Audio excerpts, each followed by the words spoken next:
अस्सलाम वालेकुम, नमस्कार, सत श्री अकाल एंड गुड इवनिंग। मैं हूं आरज़ू काज़मी और आप हमेशा की तरह से देख रहे हैं पॉइंट ऑफ व्यू।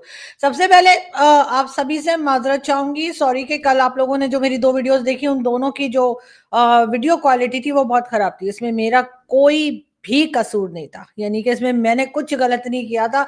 इंटरनेट इतना डाउन कर दिया गया था भाई लोग की तरफ से कि जी जो हम लोग रिकॉर्डिंग कर रहे थे वो चाहे स्ट्रीम यार्ड पे करें चाहे बी लाइव पे करें, कहीं भी ठीक नहीं हो रही थी। और यही वजह है कि आप लोगों ने देखा कि किस तरह से जो पिक्सेल्स थी वो इस तरह से हो गई थी जैसे मैं नहीं थी, बल्कि मेरी कोई पेंटिंग, वो भी बिगड़ी हुई पेंटिंग जो है वो आपको रखी दिखाई दे रही थी। वैभव के साथ, वैभव सिंह जो आए थे उनके साथ जो शो था उसमें थैंक गॉड कि वैभव की साइड क्लियर थी, क्योंकि उनका इंटरनेट ठीक चल रहा था, हमारा इंटरनेट तो आपको पता ही है कि उड़ गया था। तो इस वजह से ऐसा रहा। और बहुत लोगों ने कंप्लेन की है, बहुत लोगों ने बात की है, बहुत लोगों ने कहा है, तो उन सभी को मैं सॉरी कहना चाहूंगी कि, लेकिन साथ साथ ये भी कि जी मेरी कोई गलती नहीं थी, मैं तो मासूम सी, आपको पता है मेरी कोई गलती नहीं होती। लेकिन हाँ, इंटरनेट की थी। बहरहाल आज फिर एक वीडियो जो है वो बनाने की हिम्मत कर रही हूँ और देखती हूँ कि आज भी इंटरनेट ठीक है या आज भी वही प्रॉब्लम ना हो। लेकिन इन दिनों में ये प्रॉब्लम आती रहेगी। उसकी रीजन ये कि इमरान खान के लोगों ने एक बार फिर कह दिया है कि जी हम इमरान खान के लिए प्रोटेस्ट करने बाहर आ रहे हैं और इस्लामाबाद पहुंचेंगे, और उसके बाद इमरान खान के जेल से बाहर आने तक बाहर इस्लामाबाद में ही बैठे रहेंगे। अब कहाँ तक ये पॉसिबल है, मुझे लगता नहीं है कि ऐसा हो पाएगा। एक उसकी एक रीजन तो ये है कि ऑब्वियसली हर तरफ जो है वो कंटेनर्स लगा लगा कर कंटेनर सिटी बना दिया गया है, तो इमरान खान के लोग अगर आए भी तो मुश्किल से ही पहुंच पाएंगे। दूसरा, अब शुरू हो गई है सर्दी, जी हाँ, और बारिश भी जो है वो कभी कभार हो जाती है। तो इतनी ठंड में, बारिश में इमरान खान के सपोर्टर क्या आ सकेंगे, क्या बैठ सकेंगे, ये भी एक बहुत बड़ा सवाल है जो लोग कर रहे हैं। मगर उनके चक्कर में, यानी कि इमरान खान के चक्कर में, इमरान खान की पार्टी के लिए जो कुछ हो रहा है उसके मुकाबले में अगर देखा जाए कि गवर्नमेंट जो है वो घबराई भी दिखाई दे रही है। और उसके लिए उन्होंने पूरा का पूरा, जिसने कहना चाहिए कि जितनी भी पॉपुलेशन है पाकिस्तान की, सबको परेशान करके रखा हुआ है। कल हम लोगों के ना तो मोबाइल्स चल रहे थे, ना इंटरनेट ठीक चल रहे थे। और अब यही लगता है कि जब तक ये लोग आकर और वापस नहीं चले जाते इमरान खान की पार्टी के लोग या सपोर्टर्स, तब तक हमारे यहाँ यही चक्कर रहेगा। चाहे वो कराची हो, इस्लामाबाद हो, लाहौर हो, पेशावर हो या कोयटा, हर जगह पर कुछ ऐसी ही सूरत हाल देखने को मिल रही। बात हम करेंगे एक बार फिर जरा सऊदी अरब की। सऊदी अरब में जी बहुत जबरदस्त तरीके से, आप लोग जानते हैं कि जो कंसर्ट्स वगैरह कराए गए उसमें एमबीएस को बिल्कुल, हम तो खैर बहुत तारीफ करते हैं एमबीएस की और बड़ा अप्रिशिएट करते हैं कि उन्होंने इतना बोल्ड किस्म का स्टेप उठाया और उन्होंने इस किस्म के जो इवेंट्स हैं वो सऊदीया में कराने शुरू किए हैं, जो कि डेफिनेटली एक बहुत अच्छी बात है। और होना ये चाहिए कि पाकिस्तान और अफगानिस्तान और इसी तरह के दूसरी जो इस्लामिक कंट्रीज हैं उनको भी सऊदी अरब को ही फॉलो करते हुए, सऊदी अरब से ही कुछ सीख कर जो है हमारे यहाँ भी थोड़ा सा लोगों को आगे की तरफ बढ़ना चाहिए। और म्यूजिक कंसर्ट्स और ये सब कुछ जो है अगर सऊदीया में हो सकता है तो और जगह भी होने चाहिए। और ये चीज एक बहुत अच्छी जो एमबीएस ने शुरू की है। बात करेंगे ईरान की। ईरान के लीडर जी हाँ, खुमैनी की, और कहा यह जा रहा है कि जी खुमैनी साहब की तबीयत काफी खराब है, वो कोमा में है और उनकी जगह अब जी, अब यानी कि खुमैनी साहब की जगह जो है अब उनके बेटे मुश्तबा जो है, मुश्तबा खुमैनी, उनको लीडर बना दिया गया है। यानी कि पहले जो आयतुल्लाह खमीनी जो है वो थे और अब उनकी जगह मुश्तबा खुमैनी जो उनके बेटे हैं उनको उनकी जगह मेन लीडर के तौर पर ईरान आगे लेकर आ रहा है। ईरान और इसराइल में आप लोग जानते हैं कि एक टेंशन बनी हुई है और अमेरिका जो है वो डेफिनेटली ईरान का साथ नहीं दे रहा है। और कहा यह भी जा रहा है कि एक तरह से अमेरिका की ये कोशिश भी है जो बाइडेन के जाने के बाद और ट्रंप के आने के बाद कि किसी तरीके से जो है उसके ऊपर उसके जो तेल के जखायर हैं या जो चीजें ईरान के पास है जिसमें खास तौर पे ऑयल है, उसके ऊपर कब्जा किया जाए। वैसे तो आपने देखा ही है कि जो ईरान इराक की वॉर हुई थी वो भी एक तरह से ऑयल को लेकर ही थी। वहां कौन से ऐसे और कौन सा खजाना है इसके अलावा जिसके लिए अमेरिका ने ये जंग करवाई थी। लेकिन एक बार फिर ईरान के ऊपर जो है वो खतरे के बादल जो है वो मंडला रहे हैं। और लगता ये है कि ईरान और इसराइल में अगर कोई झगड़ा हुआ या ईरान और इसराइल के बीच में अगर कोई वॉर हुई तो उसका रिजल्ट यही निकलेगा कि फायदा अमेरिका का होगा, लेकिन इन दोनों का नुकसान ही है, खास तौर पर ईरान का। तो ईरान को सोच समझ कर ही आगे की तरफ बढ़ना चाहिए, वरना फिर रहने ही दे। इसलिए कि आप लोग जानते ही हैं कि जिस तरह से यहाँ पर अगर जंग शुरू हो गई तो उसका असर जो है वो बाकी की कंट्रीज पर भी डेफिनेटली पड़ेगा, सिर्फ और सिर्फ यहीं तक नहीं रहेगा।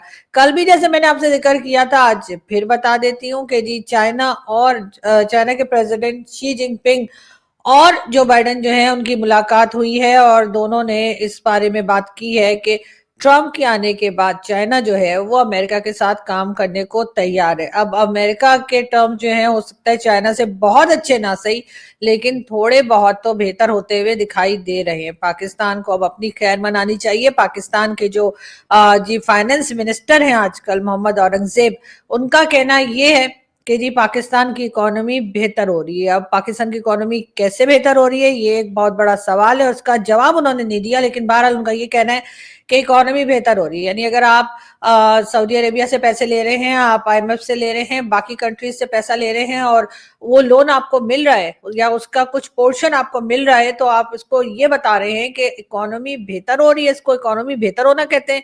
इकोनॉमी बेहतर होना तो तब होती है सर अगर कोई यहाँ पे इन्वेस्टमेंट करे और उसको यहाँ से फायदा हो, उसकी जान भी महफूज रहे, उसका माल भी महफूज रहे, उससे हमारी कंट्री की इकोनॉमी बेहतर होगी, तब माना जाएगा कि इकोनॉमी बेहतर हुई है। इस तरह से तो नहीं कहा जा सकता कि आप लोन पे लोन लेते चले जा रहे हैं और हमसे पूछने वाले खास तौर पे हमारे भारतीय दोस्त वो हमसे कहते हैं कि आखिर पाकिस्तान इस लोन को वापस कैसे करेगा, और उसका जवाब हमारे पास भी नहीं होता, क्योंकि हमें तो ये लगता है पाकिस्तान वापस करेगा ही नहीं, इसीलिए लेता जा रहा है। वरना अगर जरा सी भी टेंशन होती इनको इस बात की कि लोन वापस करना है तो डेफिनेटली इतना लोन ना लिया जाता। लेकिन जिस तरीके से लोन हम उठाते चले जा रहे हैं उससे पता तो यही लग रहा है कि हमारा कोई इरादा नहीं है लोन को वापस करने का, या खास तौर पे उन लोगों का नहीं है जो इस वक्त अथॉरिटी बने बैठे हैं, इस वक्त पाकिस्तान के कर्ता धर्ता बने बैठे हैं, इस वक्त जो पॉलिसीज बना रहे हैं उनका डेफिनेटली कोई इरादा नहीं है कि वो इस लोन को वापस करें। और यही पूछते पूछते जी वो वापस चले जाएंगे और किस्सा जो है वो खत्म हो जाएगा। जी, तो इस्लामाबाद में चक शहजाद एक जगह है और वहाँ पे ज़्यादातर फार्म हाउसेस हैं। वहाँ पे हमारे जो बड़े बड़े बड्डे वाले जो हमारे भाई लोग हैं ना, जी हाँ, उनके भी वहाँ पर जो है फार्म हाउसेस हैं, जिसमें कि जनरल परवेज मुशर्रफ का भी फार्म हाउस वहाँ पे पाया जाता है। जी हाँ, उसके पास जो है तकरीबन 10,000 कनाल जमीन, 10,000 कनाल जमीन, पता है आप लोगों को कितनी होती है? तो जी 10,000 कनाल जमीन जो है वो भाई लोग ने ले ली है डीएचए बनाने के लिए। जी हाँ, डिफेंस हाउसिंग अथॉरिटी। आपको तो पता ही है ना कि सारा ध्यान बिजनेस में लगा रहता है, लेकिन पता नहीं क्या बात है कि हमारे भाई लोग इतना बिजनेस करते हैं, इतनी कंपनीज है उनकी, डायपर से लेकर और कहना चाहिए कि मटर छीलने तक कितने ही बिजनेसेस हैं, लेकिन फिर भी वो पैसा जो है वो पाकिस्तान के किसी काम नहीं आ रहा। ये एक बड़ी हैरत की बात है कि लोग ये ना कहें कि हमारे यहाँ जो है वो बड़े बड़े बिजनेस टाइकॉन्स नहीं है, बिल्कुल हैं। और अगर देखना चाहें तो आप देख लीजिए हमारे यहाँ जो भी है, मतलब फौजी मटर, पेम्पर, टूथपेस्ट, साबुन, मक्खन, पता नहीं क्या क्या है। लेकिन बात सारी ये कि फिर वो पैसा जो है वो पाकिस्तान में लग रहा है अगर, तो फिर पाकिस्तान का फायदा क्यों नहीं हो रहा है, ये अजीब सी बात है। लेकिन खैर हम ये बात नहीं कर रहे थे, उनकी मर्जी जी, उनकी कंट्री, जहां मर्जी पैसा लगाएं, जहां से मर्जी पैसा खाएं, सॉरी पैसा कमाएं। लेकिन बात सारी ये कि 10,000 कनाल जमीन जो है वो ले ली गई है और कहा यह गया है कि डीएचए बनाना है। अब जी कितना डीएचए बनेगा पता नहीं, मुझे लगता है कि अंग्रेजों ने जाते जाते पाकिस्तान बनाने के लिए गलती से डीएचए की जमीन जो है वो पाकिस्तान बनाने के लिए दे दी, इसलिए कि यहाँ पे सिर्फ डीएचए ही बनता चला जा रहा है और कुछ नहीं हो रहा। आम पब्लिक जो है वो ख्वार हो रही है और भाई लोग के मजे खत्म ही नहीं हो रहे। अब एक बार फिर जो है हम बात जो है हम कर रहे थे बहरहाल ईरान की, हम कहाँ आप लोग मुझे निकाल के ले जाते हैं और बात करने लग जाते हैं भाई लोग की। तो जी मैं ये कह रही थी कि जी खुमैनी साहब के बाद जो है उनके बेटे को लीडर बना दिया गया है और साथ साथ ये भी है कि अब जो बाइडेन के जाने के बाद जब ट्रम्प साहब आएंगे तो कहा यही जा रहा है कि वो काफी टफ टाइम देने वाले हैं और हो सकता है कि अब ईरान जो है पूरी तरह से उसको, ईरान को खत्म कर दिया जाए, उसका वही हाल कर दिया जाए जो कि उन्होंने अमेरिका ने किया था अफगानिस्तान का। यानी कि जिस वक्त अफगानिस्तान की जंग चल रही थी उस वक्त जो हाल हुआ था वही हाल जो है वो लगता है कि ईरान का कर दिया जाएगा, और उसका मेन रीजन यही बताया जा रहा है कि क्योंकि ईरान के पास ऑयल है और उस ऑयल के ऊपर कब्जा करने के लिए अमेरिका ये सब कुछ कर रहा है। लेकिन खैर ईरान के लोग भी जो है वो काफी मुझे होशियार किस्म की चीज लगते हैं, इसलिए कि उन्होंने पाकिस्तान को भी काफी नचा के रखा हुआ है। तो मुझे नहीं लगता कि अमेरिका इतनी आसानी से ये सब कुछ कर पाएगा। दूसरी तरफ एमबीएस है, यानी कि सऊदी क्राउन प्रिंस, वो उनकी अपनी दुनिया है, वो अपना लगे हुए आराम सुकून से, उन्होंने कंसर्ट वंसर्ट शुरू करवा दिए हैं वहां पर। सऊदिया को यूरोप बनाने की जो बात की जा रही है उस पर वो पूरी तरह से काम कर रहे हैं। लेकिन साथ ही साथ ये भी हो रहा है कि जी आखिर सऊदी अगर ऐसे करेगा तो बाकी के इस्लामिक कंट्री नहीं बिगड़ जाएंगी? बिल्कुल बिगड़ जाएंगी, और बिगड़ जाना भी चाहिए। लेकिन पाकिस्तान की बारी कब आएगी ये तो खैर ऊपर वाला ही जानता है। साथ साथ हम आपको ये भी बताते चलें कि जी ये कोरियन लीडर आपको दिखाई दे रहे, किम जोंग उन, पता नहीं कैसे नाम है इनके, किम जोन उन, खैर जो भी नाम है इनका, फोटो देख लीजिए इनकी, मुझसे इनके नाम मत पूछा करें। अगर मेरा बस चलता तो मैं इन लोगों के नाम अजय विजय ही रखाया करती, जो बच्चन साहब की मूवीज होती थी ना, अजय, एक का नाम अजय, एक का नाम विजय, कहानी खत्म। तो वो सही रहता था। खैर बहरहाल इन्होंने ये, इनका ये कहना है कि अगर मिलिट्री जो है इनकी प्रिपेयर्ड रहे और किसी वक्त भी जो है वो वॉर हो सकती है, यानी कि कोरियन लीडर जो है वो अपने यहाँ की मिलिट्री को रेडी रहने को कह रहे हैं, और उनका ये कहना है कि कभी भी जी लड़ाई हो सकती है, कभी भी जंग पे जाया जा सकता है। बात हम करेंगे ट्विटर की, यानी कि एक्स की। एक नया फीचर जी इंट्रोड्यूस कराया गया है और एलन मस्क की तरफ से, और हुआ ये कि आप जिन लोगों को ब्लॉक कर देते हैं, खैर दो चार ने हमें भी ब्लॉक कर रखा है, ये एजाज या कह लीजिए ये ऑनर हमें भी मिला है कि दो चार लोगों ने हमें ब्लॉक कर रखा है, और 400-600 लोगों को मैंने ब्लॉक कर रखा है। अब हुआ ये कि जी उन्होंने जो नया फीचर इंट्रोड्यूस कराया है उसमें अगर आपने किसी को ब्लॉक कराया है, कर रखा है, तो वो आपकी सारी पोस्ट देख सकता है, जितनी भी आपकी पोस्ट है वो सारी की सारी उसको दिखेंगी जिसको आपने ब्लॉक कर दिया है, ताकि आपकी पोस्ट ना देख सके। तो जी वो आपकी सारी पोस्ट वगैरह देख सकते हैं। सिर्फ क्या नहीं कर सकते, आपको फॉलो नहीं कर सकते, और आपके उसके ऊपर, आपके ट्विटर या एक्स के ऊपर वो कमेंट नहीं कर सकते। आप मुझे को ये बताए कि भाई ये क्या सीन है और ये क्या चक्कर है। यानी मुझे तो ये फीचर बिल्कुल पसंद नहीं आया। यानी अगर किसी को मैंने ब्लॉक कर दिया है और मैं नहीं चाहती कि वो मेरा कोई भी पोस्ट देखे, तो वो जो है वो मेरी सारी पोस्ट देख सकते हैं, और सिर्फ कमेंट नहीं कर सकते और सिर्फ फॉलो नहीं कर सकते। ये तो बहुत गलत है और ऐसा नहीं होना चाहिए। और अगर हमने ब्लॉक कर दिया है तो इसका मतलब है वो हमें बिल्कुल ना देख सके, इसीलिए तो हमने ब्लॉक किया होता है। ऐसे थोड़ी कि हमारी सारी कहानी, सारी स्टोरी हमारी उसके पास पहुंच रही है और सिर्फ वो हमारे ऊपर कमेंट नहीं कर सकता और हमें फॉलो नहीं कर सकता। अब मुझे नहीं पता कि ये एलन मस्क जो है ये आखिर चाहते क्या है। तो पहले इन्होंने ब्लू टिक के पैसे लगा दिए, चलो वो भी हमने कर लिया किसी तरीके से जुगाड़ लगा के। अब हम इसमें खुश थे कि चलो जो कोई आके हमारे टक टक पक पक करता है हम उसे ब्लॉक कर देते हैं। तो वो जी अब वो ब्लॉक वाला सीन भी खत्म हो गया, और हमें भी जिन्होंने ब्लॉक कर रखा है तो वो बेचारे भी यही सर अपना पीट रहे होंगे, वो भी शायद रो रहे होंगे बैठ के कि अब हम क्या करें, ये तो अब आके हमारे यहाँ झांक लिया करेगी। तो अब हमारे साथ भी ये हो रहा है और जिसने हमें ब्लॉक कर रखा है उसके साथ भी यही हो रहा है। तो अब कहना ये कि फिर आखिर ब्लॉक रखा ही क्यों है, फिर ब्लॉक का बटन ही हटा दें या ब्लॉक की ऑप्शन ही हटा दें। इसलिए कि अगर ब्लॉक होने के बाद भी कोई हमारे प्रोफाइल पर आके चक्कर मार के जा रहा है सुबह से शाम तक, तो फिर उस ब्लॉक का फायदा क्या है। ये जो पंजाबी में कहते हैं ना जी, उसका तो मकसद ही फौत हो गया।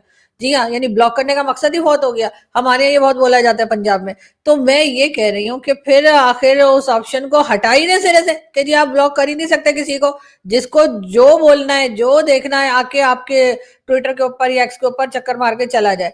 तो बहरहाल एक ये नया मैंने 2 दिन पहले नोटिस किया कि ये सीन भी चला है। और वैसे तो खैर बहुत से लोग खुश होंगे कि चलो वो जो हमारी प्रोफाइल पे आने के लिए सारा दिन फेक आईडीज बनाते रहते थे, जिनको ब्लॉक कर करके, लेकिन कोई बहुत ही हिम्मत वाला है भाई, ठीक है ना, कि जो डेली में ब्लॉक करती हूँ और डेली 4 बार फिर आईडी बनाकर आके और फिर मुझे फॉलो करने की कोशिश शुरू हो जाती है।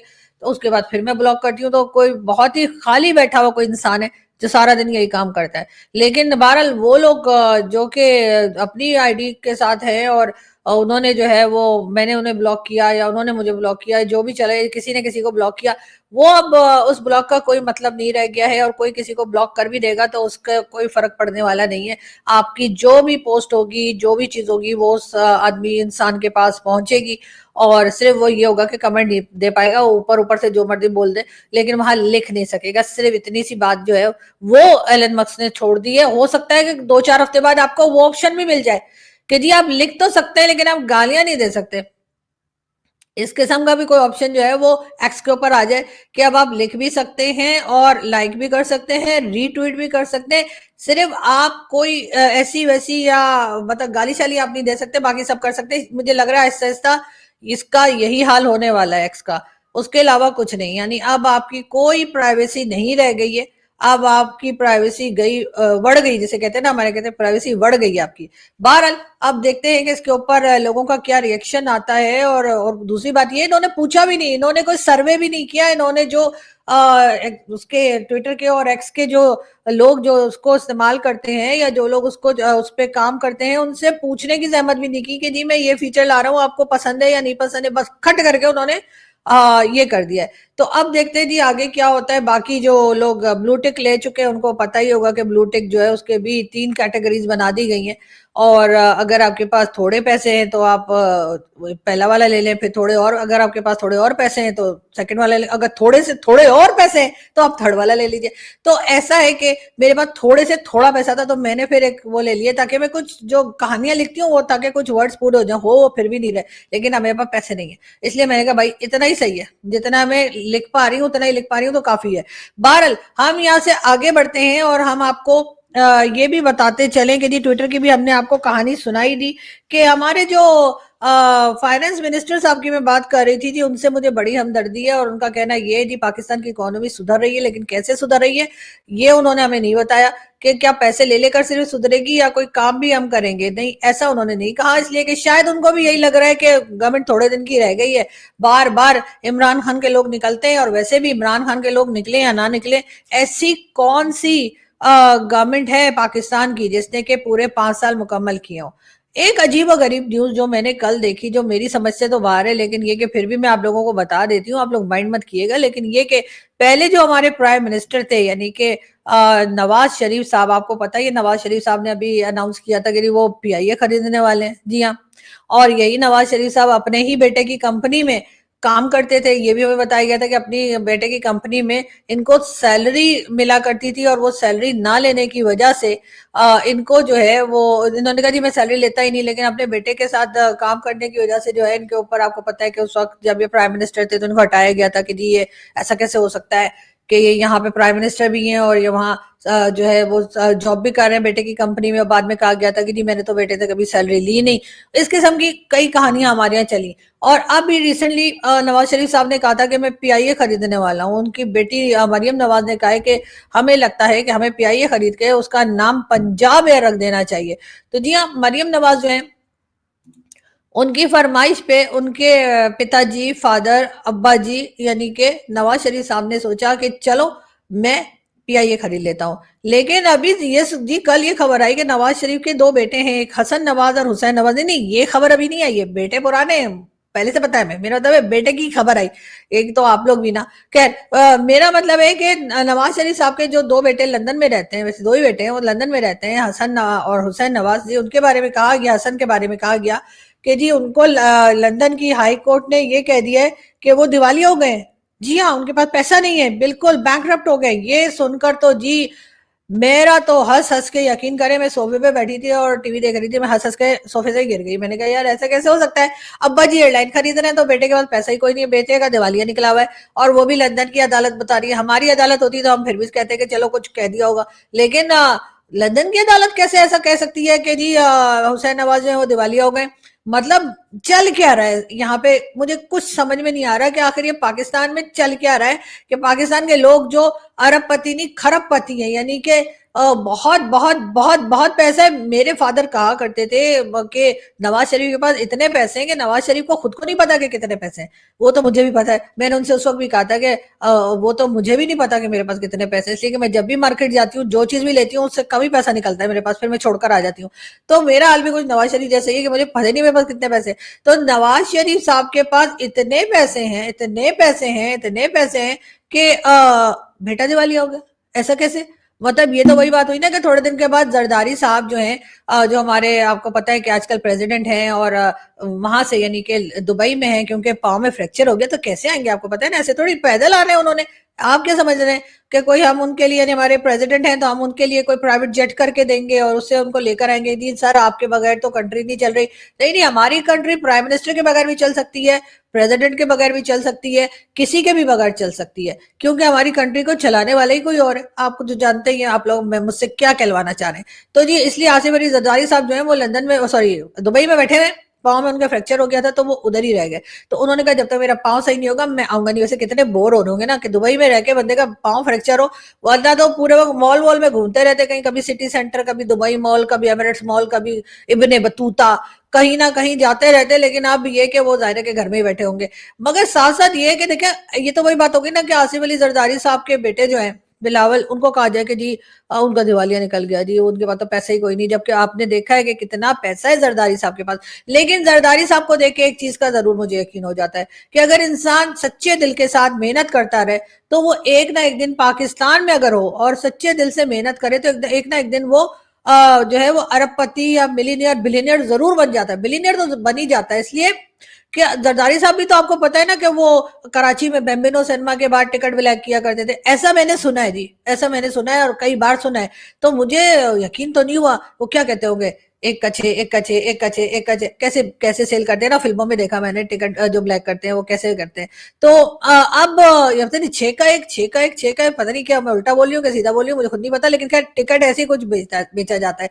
यानी कि फिल्म जो लगा करती थी कराची में, बेम्बिनो सिनेमा का नाम बताया जा रहा है कराची में, कि वहां पे पता नहीं किसकी फिल्म लगती थी, लेकिन ये कि आसिफ अली जरदारी साहब टिकट ब्लैक किया करते थे। तो सोचे एक टिकट ब्लैक करने से लेकर का उनका सफर जो है वो पहुंचे प्रेसिडेंट बन के पाकिस्तान के। तो मेरा ख्याल इनके ऊपर तो पूरी डॉक्यूमेंट्री बननी चाहिए, अच्छी खासी इंटरेस्टिंग फिल्म बनेगी कि कैसे उन्होंने तरक्की की। और उसके बाद भी कई तरह के उनको टाइटल लोग देते रहे जो गलत थे। मेरा ख्याल ऐसा नहीं करना चाहिए, ठीक है ना। जब बेनजीर भुट्टो साहिबा के साथ उनकी शादी हुई थी उसके बाद लोग कहते थे कि ये तो मिस्टर 10% है। ऐसा नहीं कहना चाहिए, बुरी बात है किसी को ऐसे 10% और 5% और 20% इस तरह के नाम जो है ना, मिस्टर 10% ऐसे करके नहीं देने चाहिए। बहुत बुरी आदत है हमारे लोगों की। लेकिन क्या करें, हमारे यहाँ जो है लोगों को एजुकेशन की कमी है ना, पता नहीं कहीं से भी सुन लेते हैं कि टिकट ब्लैक करते थे तो बस शुरू हो जाते हैं, कहीं से भी सुन लेते हैं कि 10% ले लिए तो बस शुरू हो गया। भाई ऐसी क्या बात है?